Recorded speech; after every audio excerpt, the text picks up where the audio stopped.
Hello everyone, আসসালামু আলাইকুম। Welcome back to my channel. আজকের এপিসোডে আমি আপনাদেরকে তৈরি করে দেখাবো খুবই মজাদার 2 পাউন্ডের একটা রসমালাই কেক। অনেকে বলে থাকেন কেকটা বেক হওয়ার পর চুপসে যায়, উপর দিয়ে ভেজা ভেজা ভাব থাকে।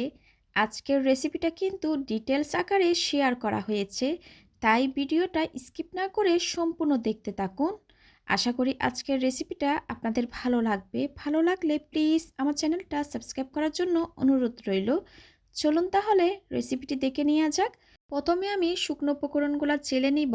তার জন্য একটা চাকনিতে দিয়ে দিলাম হাফ কাপ পরিমাণ ময়দা, আরও দিয়েছি 2 টেবিল চামচ পরিমাণ ময়দা, 2 টেবিল চামচ পরিমাণ কর্নফ্লাওয়ার দিয়ে দিলাম। আচ্ছা, কর্নফ্লাওয়ারটা কেন দেওয়া হয় আমি একটু পরে বলছি। 1 চা চামচ পরিমাণ বেকিং পাউডার দিয়ে দিলাম, 1/4 টিস্পুন পরিমাণ লবণ দিয়ে দিয়েছি। এবার শুকনো উপকরণগুলো খুব ভালো মতো করে চেলে নিব। এটা কিন্তু খুবই ইম্পর্টেন্ট, শুকনো উপকরণগুলো খুব ভালো মতো করে চেলে নিতে হবে। এবার একটা হ্যান্ড হুইক্সের সাহায্যে আমি খুব ভালো মতো করে শুকনো উপকরণগুলো মিশিয়ে নিচ্ছি। আপনারা চাইলে স্প্যাচুলার সাহায্যেও মিশিয়ে নিতে পারেন। এবার এক পাশে ঢেকে আমি শুকনো উপকরণগুলো রেখে দিব। অন্য একটা পাত্রে রুমের স্বাভাবিক তাপমাত্রায় 3টা ডিমের সাদা অংশ নিয়ে নিয়েছি। এখানে আমি হাফ কাপ পরিমাণ আরও আমি 1 টেবিল চামচ পরিমাণ চিনি দিয়ে দিব। অল্প পরিমাণ চিনি দিয়ে একটা ইলেকট্রিক বিটারের সাহায্যে মিডিয়াম স্পিডে আমি বিট করে নিচ্ছি। চিনিটা কিন্তু আমি একবারে দিব না, এখানে কিন্তু চিনিটা আমি ধাপে ধাপে অ্যাড করব। চিনিটা একবারে দিয়ে দিলে এটা বিট হতে সময় লাগবে, আর সম্পূর্ণ চিনিটুকু অনেক সময় গলে না। এর জন্য আমি কিন্তু ধাপে ধাপে চিনিটা অ্যাড করছি। এবার সম্পূর্ণ চিনিটা দিয়ে দেওয়ার পর আবারও বিট করে নিব যতক্ষণ না পর্যন্ত চিনির দানাটা মেল্ট হয়ে যাচ্ছে। আর আমি বিটারের স্পিডটা রেখেছি 2-তে। শুরু থেকে শেষ পর্যন্ত লো স্পিডে দিয়ে আমি বিট করে নিব। এতে করে চিনির দানাটা কিন্তু সম্পূর্ণ গলে যাবে। ডিমের ফোমটা কিন্তু হয়ে এসেছে, দেখে বুঝতে পারছেন সাদা ফোমে যখন পরিণত হয়ে যাবে আমি ডিমের কুসুম অ্যাড করে দিচ্ছি। আরও দিয়ে দিব 1 চা চামচ পরিমাণ ভ্যানিলা এসেন্স।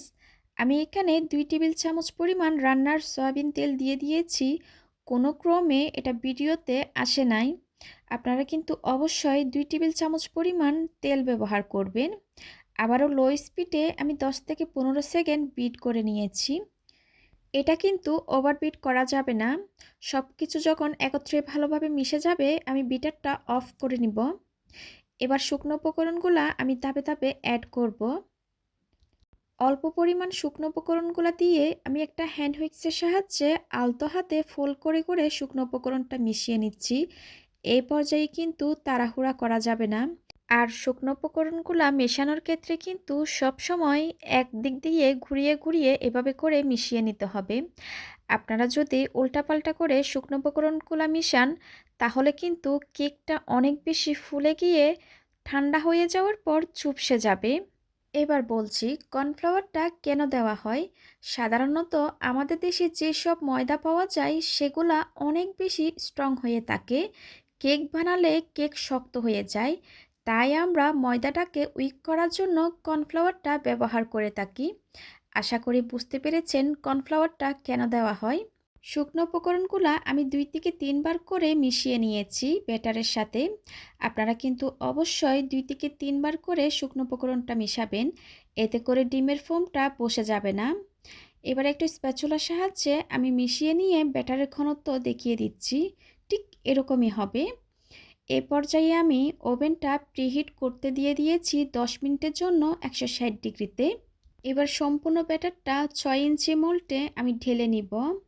মোল্ডটা একটু ট্যাপ করে ওভেনে দিয়ে দিব 20 থেকে 25 মিনিটের জন্য। কেকটা হতে 25 মিনিট মতো সময় লেগেছিল। এক এক ওভেনের তাপমাত্রা কিন্তু এক এক রকম, আপনারা কিন্তু সেটা বুঝে ওভেনে দিবেন।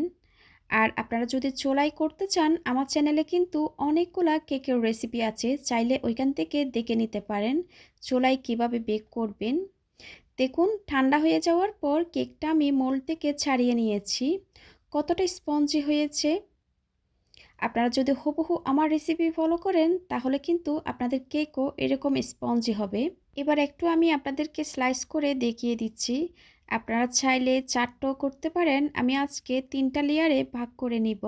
স্পঞ্জ কেকটা কিন্তু উপর দিয়ে ড্রাই ছিল, আপনারা দেখেছেন। উপর দিয়ে ড্রাই ছিল, চিনিটা খুব ভালো মতো করে মেল্ট হয়েছে তার জন্য। আপনারা কিন্তু শুরু থেকে শেষ পর্যন্ত লো স্পিডে দিয়ে বিট করে নেবেন। এতে করে সম্পূর্ণ চিনিটা ভালোভাবে মেল্ট হবে আর কেকের উপরেও ভেজা ভাব থাকবে না। এবার একটা 10 ইঞ্চি বোর্ড নিয়ে নিলাম। বোর্ডে সামান্য পরিমাণ ক্রিম দিয়ে কেকের একটা লেয়ার বসিয়ে দিয়েছি। রসমালাই কেক যখন করছি, রসমালাই তো লাগবে। রসমালাইয়ের ভেতরে যে রসটা থাকে, আমি ওই সিরাপটা ব্যবহার করছি। আমি এখানে কোনো ধরনের দুধ বা চিনি ব্যবহার করি নাই। রসমালাইয়ের ভেতরে যে সিরাপটা থাকে শুধুমাত্র ওইটাই ব্যবহার করছি। খুব ভালো মতো করে মালাইটা দিয়ে দেওয়ার পর আমি ক্রিম দিয়ে নিচ্ছি। আমি কিন্তু অতিরিক্ত ক্রিম দিব না, পাতলা করে ক্রিমের লেয়ারটা দিব। আপনারা চাইলে আপনাদের টেস্ট অনুযায়ী বুঝে দিয়ে দিতে পারেন। এবার আমি বেশি পরিমাণ করে রসমালাইটা দিচ্ছি। এটা কিন্তু আপনারা আপনাদের পছন্দ অনুযায়ী দিয়ে দিতে পারেন। আমি কিন্তু একটু বেশি পরিমাণ দিচ্ছি। কেকটা খুব ভালো মতো করে হাত দিয়ে একটু চেপে দিব, এতে করে কেকটা নড়ে চড়ে যাবে না। আবারও আমি রসমালাইয়ের ভিতরে যে সিরাপটা থাকে ওইটা দিয়ে নিব। প্রতি লেয়ারে কিন্তু রসমালাই সিরাপটা আর রসমালাই থাকবে। যারা আমার চ্যানেলে নতুন এসেছেন, প্লিজ সাবস্ক্রাইব করার জন্য অনুরোধ রইল।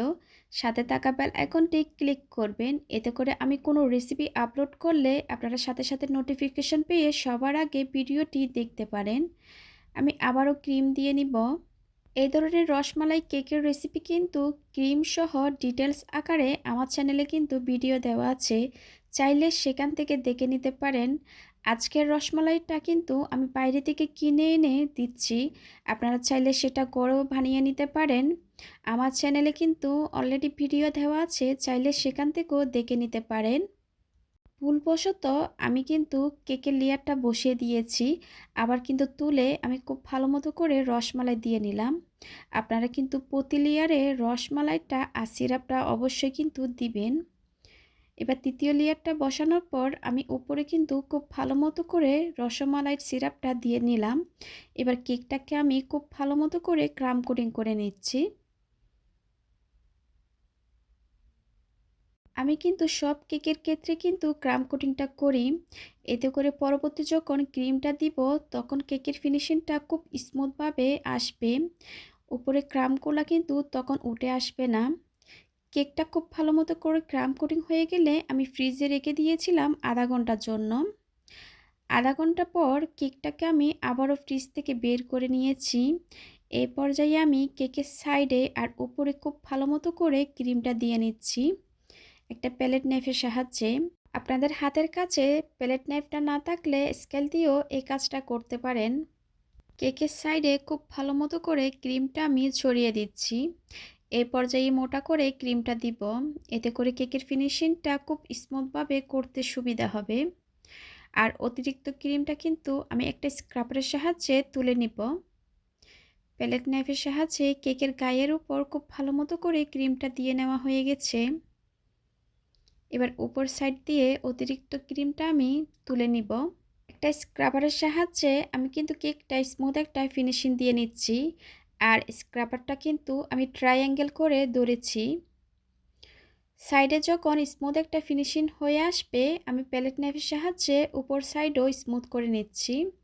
এটা কিন্তু অত একটা স্মুথ করতে হবে না, উপরে কিন্তু অনেকটা ফুল রসমালাই বসবে। এবার একটা টুটি নজল দিয়ে আমি সাইডে কিছু ফুল করে নিচ্ছি। এই ফুলটা কিন্তু যে কেউ করতে পারবে, মাঝখান দিয়ে ধরে একটু ঘুরিয়ে দিলে এই ফুলটা তৈরি হয়ে যাবে। আপনারা কিন্তু স্ক্রিনে দেখে বুঝতে পারছেন এই কাজটা কিভাবে করা হচ্ছে। যারা কিন্তু একদমই ডিজাইন পারেন না তারাও এই কাজটা করতে পারবেন। এভাবে করে সম্পূর্ণ ফুলগুলা আমি দিয়ে নিলাম। এবার একটা ছোট টুটি নজল দিয়ে আমি একটা ডিজাইন করে দিচ্ছি। এটা অবশ্যই আমি বলে বোঝাতে পারবো না, আপনাদেরকে স্ক্রিনে দেখে বুঝে নিতে হবে কাজটা কিভাবে করা হচ্ছে। আর এই নজলের কিন্তু কোনো ধরনের নাম্বার নাই। ডিজাইনটা হয়ে গেছে। এবার আমি কিছু রসমালাই উপর দিয়ে বসিয়ে দিচ্ছি। আপনারা কিন্তু ডিজাইনটা এভাবে না করে অন্যভাবেও করতে পারেন আপনাদের পছন্দ অনুযায়ী। এবার কিছু পিস্তাশু বাদাম দিয়ে আমি কেক ডেকোরেশনটা কমপ্লিট করে নিচ্ছি। আমার চ্যানেলে অনেক ধরনের রসমালাই কেকের রেসিপি আছে, চাইলে সেখান থেকে আপনাদের পছন্দ অনুযায়ী ডিজাইনটা করে নিতে পারেন। দেখলেন তো কত সহজে রসমালাই কেকটা তৈরি হয়ে গেছে। আশা করি আমার আজকের রেসিপিটা আপনাদের ভালো লেগেছে। ভালো লাগলে প্লিজ আমার চ্যানেলটা সাবস্ক্রাইব করবেন। আপনাদের কোনো প্রশ্ন থাকলে কমেন্ট সেকশনে গিয়ে কমেন্ট করতে পারেন। আজকের মতো বিদায় নিচ্ছি। সবাই খুব ভালো থাকবেন। সবাই সবার জন্য দোয়া করবেন। আল্লাহ হাফেজ।